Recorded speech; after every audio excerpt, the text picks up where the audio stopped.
Hello, good evening, everyone. You excited? I am. Cool. Well, my name's Tom Bourdon, so I might have emailed or talked with some of you. Thank you so much for coming. I thought that we were going to fill every seat, and we did, so that's really exciting. Before I give our little introduction to the screening, I'm going to have Kristen come up here and tell you a little bit about Camp Girl, who co-sponsors tonight's event. Hi. Camp Girls, NYU's queer women's group. It's a social group. We have our next two meetings. We're going to Vagina Monologues on February 12th and the Shy Girl Social on February 26th. So I hope to see you all there. Alright, so I work as an administrator in higher education, and a lot of times, well always, we really have to be sure to be politically correct and all. But tonight, I'm going to put that to the side for a minute, and I'm going to say it. I'm going to say the L word. The lesbians. Is everybody excited to see some art?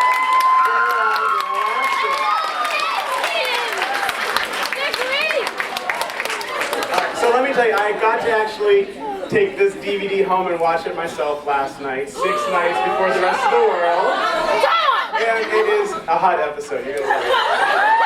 And you get to see it 5 nights before the rest of the world. So let me also just say that Ilene Chaiken, I'll give her a little more of an intro before the Q&A starts after the screening, but she is such a cool person. And she literally came here for free. All they asked for was a bottle of water for her up front. So that's just like the coolest thing ever, I think. So make sure that you give her a warm welcome, ask some interesting questions. I'm going to start the Q&A just sitting up there with her having a little conversation, kind of inside the actor studio style. Then we'll ask some of the questions that you've written down also. Then we'll open it up for some more questions at the mic and get in as many as we can in about 55 minutes. All right, so... Okay, so like I said, there's some great girl and girl action. For those of you a little more interested in the men, there's even a little surprise for you in this episode. So sit back and relax and enjoy season 5, episode 5, 5 nights before the rest of the world of the L Word.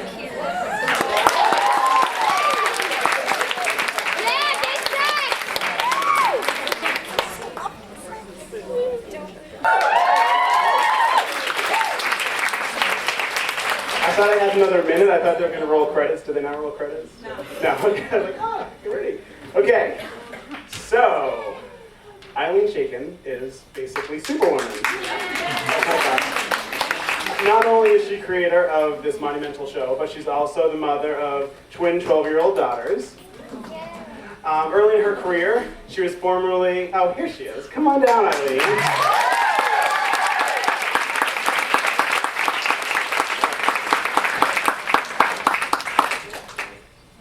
Come on up. I was going to do the ta-da, here she comes, but here she comes. Okay, so earlier in Ilene's career, she was an executive at Spelling Productions.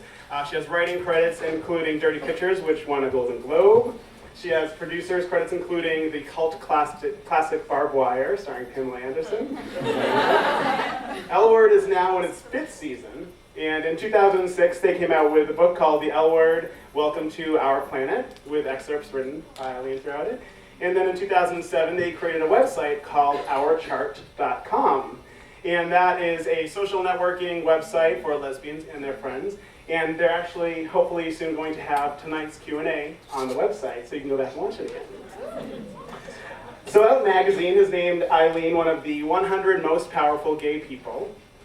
Power Up, which is a California lesbian activist organization, named her one of the top 10 lesbians in Hollywood. This year, GLAAD Awards, I hope I get this right, is naming you a special honoree at the San Francisco or something like that. And with all that said, Ilene is still quoted as saying, "I'm still not sure why one gets to be a community role model for making a TV show." Well, I'm sure we can all think of hundreds of reasons why. So without further ado, Ilene Chaiken.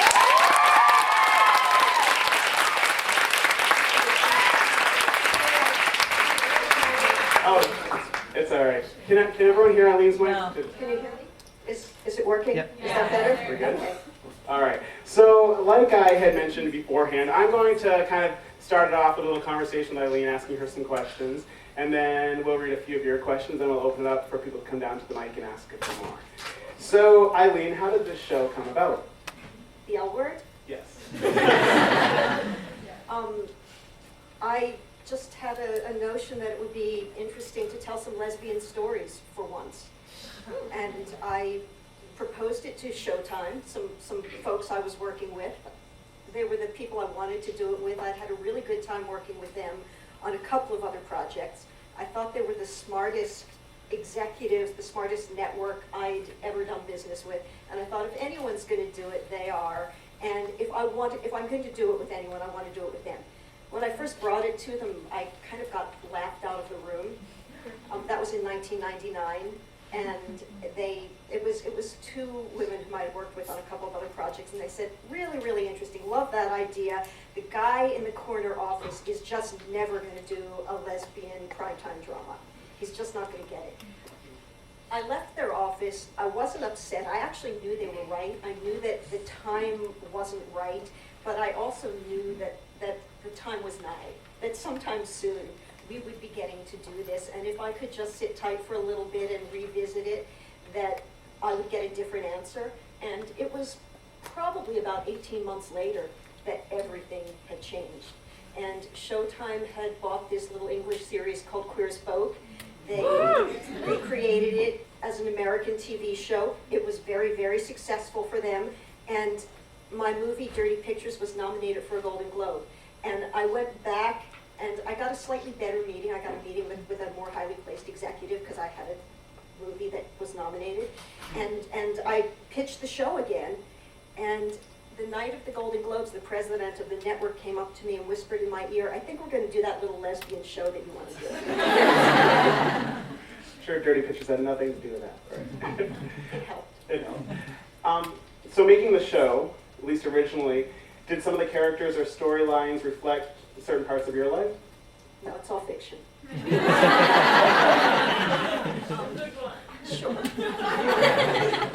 Do you see yourself in one character in particular? You know, I used to answer this question differently to the way I'd answer it today. When I first wrote the pilot, and maybe even throughout the first season of the show, I would say, Jenny is me some years ago. I won't say how many years ago, but you know, Jenny kind of reflects my coming out experiences. Not in a literal way, but her point of view, her experiences coming out, and also the fact that I made her a writer. I mean, that was pretty blatant.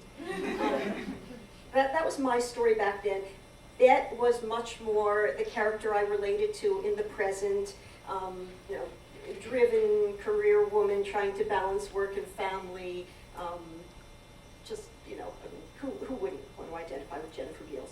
Yeah. As time has gone on, it's much less true. I identify with all of the characters at one time or another. There are different stories that we tell and different moments when I feel like I'm channeling through one or the other of them. And the two I originally thought were me have taken on a life of their own, and they've really gotten away from me, especially Jenny. Yeah. So, in thinking of characters and doing your work, who are some of your heroes or role models? Oh God, I have so many, and I'd be hard pressed to name them. There are filmmakers and writers who are my role models. You know, the only person I name regularly when I get asked this question is Patty Chayefsky. Just a writing style, gift, fluidity that I'm in awe of. There are many, many others, though. And I have other heroes in life, people who don't make movies necessarily. You want to share? No. Okay. I work in the LGBT office at NYU, which is so our focus is quite often on the queer community, and I'm wondering, this show, something's buzzing, is that the heat? Okay, that's all right, we'll ignore it. As I mentioned, this show is monumental, so I'm wondering how you think this show might have, what kind of impact you think the show has had on the LGBT community and then on the non-LGBT community? I think we've been really lucky to have gotten to do this show at a time when the culture was ready for us. We've taken part in a conversation.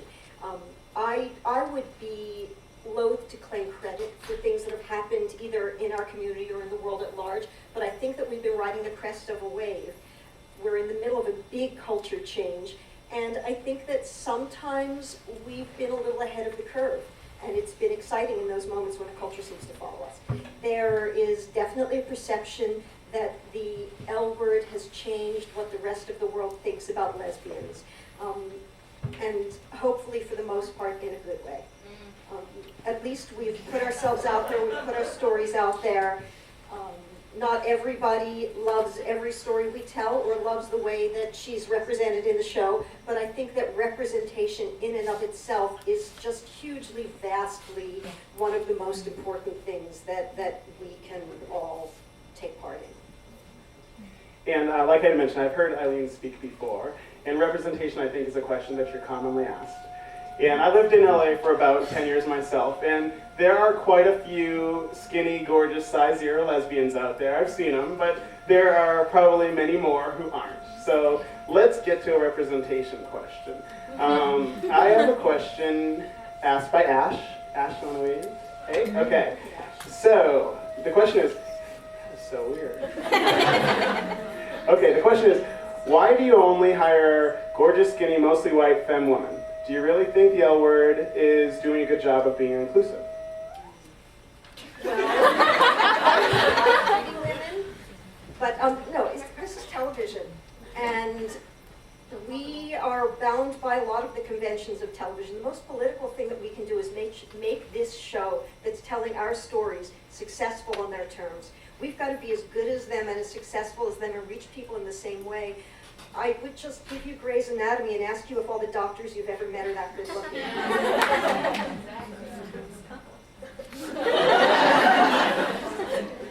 I found a hot doctor in New York since I moved here. It was actually it. Okay, here's another question that speaks in terms of representation. This question is from Ashley. I don't know if there's more than one Ashley here. When I start reading, you can raise your hand. For such a groundbreaking show, why does the L word perpetuate so many gender/binary stereotypes? For example, in the jail scenes, all of the masculine women are seen as dangerous, / the masculine women, Shane, Dusty, are perceived as whores, etc. So I guess now they're speaking just in terms of the gender binary. You know, sometimes we just play, and sometimes we're sending up conventions, we're fooling around with movie archetypes. We're not always representing life. And sometimes what we do is quite successful. Sometimes we fall a little flat. Actually, I thought that those prison scenes were pretty great. People seem to like them. I'm not sure that I would agree with you on analysis, that all the scary women were, what were all the... But Butch. Okay, I think that we've put forward some pretty positive butch role models on the L word, and we've also possibly maybe redefined butch in some ways in some moments. But a lot of the times we're just out there trying things and seeing what will work, and as I said, sometimes it works better than others. Okay, I'm going to stop picking on you for a second and ask a touching question. We'll pick any more. They'll pick it. Okay, here's the touching question. No. What advice do you have for a girl going through her first lesbian breakup? Have